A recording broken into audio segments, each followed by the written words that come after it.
Hi, எல்லோருக்கும் வணக்கம். நம்ம இன்றைக்கி மரவள்ளிக்கிழங்கு தாளிக்கிறது அப்படின்னு பார்க்கலாம் வாங்க. சோம்பு சிறிது, கடுகு, கடலைப்பருப்பு கொஞ்சம் எக்ஸ்ட்ராவாக சேர்த்துக்கோங்க. தாளிப்புக்காக எடுத்து வச்சுருக்கேன். மரவள்ளிக்கிழங்கு வேக வச்சு கட் பண்ணி வச்சுருக்கேன். இன்றைக்கி நான் பாத்திரத்தில் தாங்க வேக வச்சேன். குக்கரில் வச்சு ரொம்ப குளன்னு போயிடுது. இந்த மாதிரி நெட்டு பதத்தில் தான் இருக்கணும். இந்த மாதிரி பீஸாக கட் பண்ணி எடுத்துக்கோங்க. கருவேப்பிலை, கொத்தமல்லி, சின்ன வெங்காயம் கட் பண்ணி வச்சுருக்கேன். காஞ்ச மிளகாய் எடுத்து வச்சுருக்கேன். பச்சை மிளகாய் போட்டால் சூப்பராக இருக்கும். பிடிக்கிறவங்க அது சேர்த்துக்குங்க. அதுதான் மெயினாக போடணும். நான் காஞ்ச மிளகாய் சேர்த்துருக்கேன். ஆயில் சூடியாகிட்டுருக்கு. இதை சேர்த்துக்கலாம். நல்லா பொரிஞ்சு வெடிக்கட்டும். இப்போ ஆனியன், காஞ்ச மிளகாய் இதெல்லாம் சேர்த்துக்கலாம்.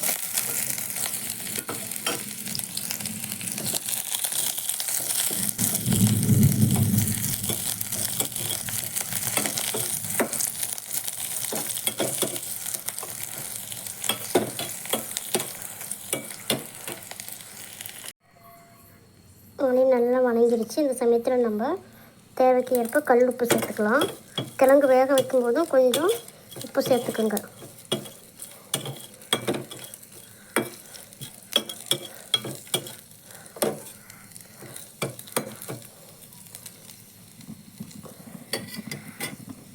இந்த சமயத்துலேயே நம்ம வேக வச்சுருக்க கிழங்கையும் சேர்த்து நல்லா கலந்துக்கலாம். இன்னும் கொத்தமல்லி தூள் நிறைய போட்டால் நல்லாயிருக்கும். எங்கிட்ட அவ்வளோதான் இருக்குது. நல்லா கலந்து கொடுங்க.